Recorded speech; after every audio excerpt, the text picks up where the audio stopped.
labyrinth in the light. The power outage was a blessing.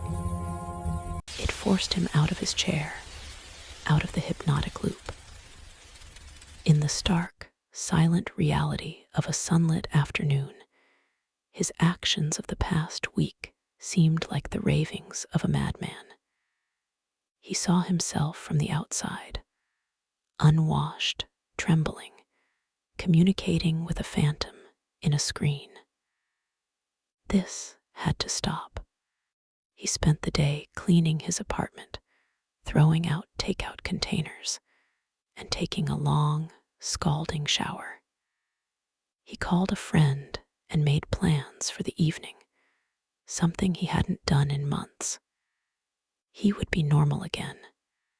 He would delete the file, format the drive, and never speak of it again. The lost media could stay lost.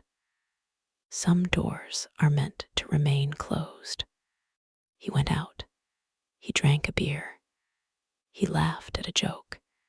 He talked about movies, about politics, about anything but frames and whispers. But the entire time, a part of his mind was elsewhere. It was in the dark room behind the reflection, with the screaming man and the film can. The whisper was a constant, subliminal hum beneath the noise of the bar. Find the others. When he returned home, slightly buzzed and emotionally raw, his resolve had weakened. The apartment felt different. It wasn't just the silence. It was a waiting quality, a held breath. He avoided his desk and went straight to bed, but sleep wouldn't come. The image of the film can in the phantom's hand was seared into his mind. What was on it? Was it another cartoon? Another frame? Was it the secret project? At 3 a.m., he gave in. The obsession was a chemical dependency now, a need. He plugged the power strip back in. The familiar hum returned, a welcome sound, the sound of his habitat. He booted up his computer. He didn't open the Jolly Jamboree file. Instead, he began a new search. He had a new hypothesis. If Alistair Finch had hidden one frame, he may have hidden others. Not in the same film, but across the entire corpus of work from Flickering Pictures Inc. He was a cell painter. He had access to the final reels before they were shipped to theaters. He could have spliced his nightmares anywhere. Leo began to download every public domain cartoon he could find from the studio. There were 17. The cat's pajamas, Dancing on the Moon, The Clockwork Clown. Each one was a potential trove. He developed a new, more efficient method. He wrote a simple script that would run through each film, extract every single frame as a JPEG, and then run a facial recognition algorithm against the screenshot of frame 25 from Jolly Jamboree. He was no longer looking with his eyes. He was tasking the machine to do the haunting for him. It took hours. He dozed fitfully at his desk, his dreams a montage of jerking animations and silent screams. He was woken by a soft ping from his computer. The script had finished. He jolted awake, his neck stiff. He opened the results log. Match found. The words glowed on the screen. His heart thudded. File, The Clockwork Clown, 1929. Timestamp, 12/18/17. Confidence, 98.7%. The Clockwork Clown. He remembered it. a melancholy little short about a wind-up clown trying to make a sad child laugh. He opened the file, his hands shaking with a terrifying mixture of dread and exhilaration. He navigated to the timestamp. It was a scene where the clown was looking at its own reflection in a puddle, its painted smile seeming to falter. He advanced frame by frame, and there it was, not frame 25, but its sibling. It was the same face, Alistair Finch's face, but the expression was different. This wasn't a scream of terror. It was a look of dawning, unbearable realization. The mouth was open in a small O of horror. The eyes were wide, but focused, as if he had just understood a terrible, fundamental truth about the universe. It was, in many ways, more frightening than the scream. Holding his breath, Leo zoomed in on the face. The whispering erupted instantly, louder and more coherent than before. The dominant, guttural voice was clear. "The key is in the SPACES between," it hissed. "Not the FRAMES, the GAPS." The words were cryptic, insane. The spaces between, the gaps. He thought of the film itself, the literal gaps of black between each frame as it runs through a projector. The part you never see. He didn't want to, but he had to. He clicked pause. He looked at the reflection. The room in the reflection was no longer his room. It was the old animation studio he had glimpsed before, but now it was clearer.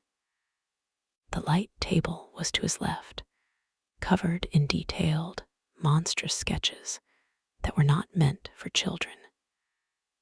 The film strips on the wall showed sequences of grotesque, melting figures. And standing beside him, so close he could see the threads on the lab coat, was Alistair Finch.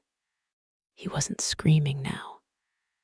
His face was a mask of the same dawning horror as in the new frame. He was holding the film can out, offering it to Leo. His eyes, full of a desperate, pleading urgency, were locked on Leo's in the reflection. And in the background of the studio, in the deep shadows, things were moving. They were tall, slender, and moved with a jittery, unnatural gait, like images missing frames. They were the things he had heard in the whispers. They were the others. Leo stared, his mind unraveling at the edges. He was no longer observing a phenomenon. He was having a conversation across time, through the medium of corrupted media. Finch was trying to give him something. He was trying to pass the torch of his nightmare. "What do you want?" Leo whispered, his voice cracking. In the reflection, Finch's lips moved, but no sound came out. He pushed the film can forward more insistently. The guttural whisper filled Leo's head, not from the speakers, but from everywhere at once. "Finish the sequence." The world snapped back. Leo's phone, lying on the desk, vibrated with an incoming call. The sound was like a gunshot in the silent room. He flinched violently, his elbow knocking over his coffee mug. It shattered on the floor, spraying brown sludge across the linoleum. The reflection was just a reflection again. His room, his mess, alone. He looked at his phone. It was his friend from earlier, probably checking in. He let it go to voicemail. His entire body was trembling. He had crossed a threshold. This was no longer a ghost in the machine. This was an infection, and he was the carrier. Finish the sequence. He had 2 frames. How many were there? What was the sequence? A story, a warning, a summoning. He reran the script on the remaining cartoons. He found 2 more. One in Dancing on the Moon, a frame where Finch's face was a rictus of agony, his hands pressed against his temples, as if to keep his skull from splitting. One in The Cat's Pajamas, a frame where he was looking over his shoulder, his eyes wide with a fear so profound it was almost serene, as if he were seeing his own death. With each discovery, the ritual was the same. Zoom. The whispers grew louder, more instructional. The projector is the gate. We are between the spaces. Pause. The reflection would change, the studio becoming more solid, more real. The entities in the background became more defined. They were humanoid, but stretched. Their movements a stop-motion stutter. Their faces a blur of skipped frames. And Alistair Finch would be there, sometimes screaming, sometimes pleading, always holding the film can. Leo had assembled 4 frames of a storyboard from hell. He was piecing together Alistair Finch's nervous breakdown, 1/24th of a second at a time. He knew, with the absolute faith of a fanatic, that the final piece, the culmination of the sequence, was on the film, and that the phantom kept offering him. But how do you take a film, can from a reflection? The answer came during his 5th discovery, in a forgotten short called The Whispering Gallery. The frame showed Finch with a single black tear drawn on his cheek. When Leo zoomed in, the whisper was a chorus, a cacophony of all the voices speaking in unison. Break the glass, they chanted. Reach through the veil. He paused the video. The reflection was now almost entirely the animation studio. His own apartment was just a faint ghost image superimposed over it. Finch was right there, on the other side of the screen, separated by what seemed like only a few inches of air and idea. The film can was in his outstretched hand. Break the glass.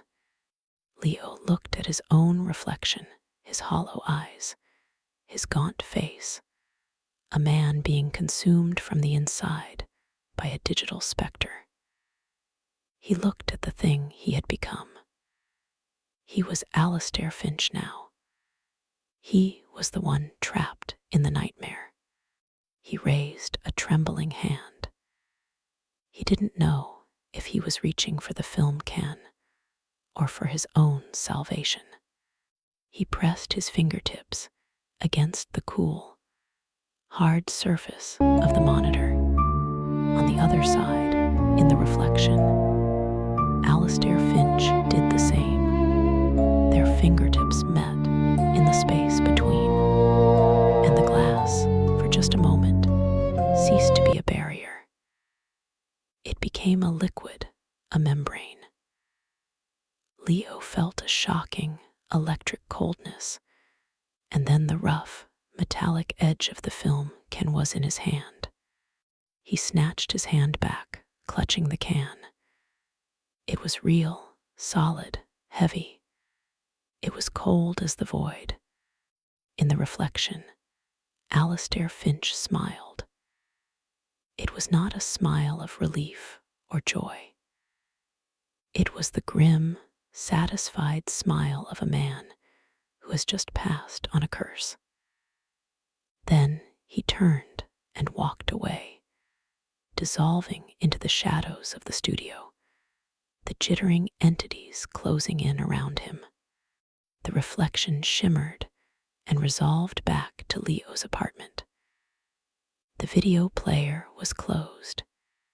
His desktop was normal. He was alone, holding a piece of the past, a relic from a world that existed only in the spaces between frames. The whispering had stopped. The silence was absolute and more terrifying than any sound. He had found the others. He had finished the sequence. Now he had to see how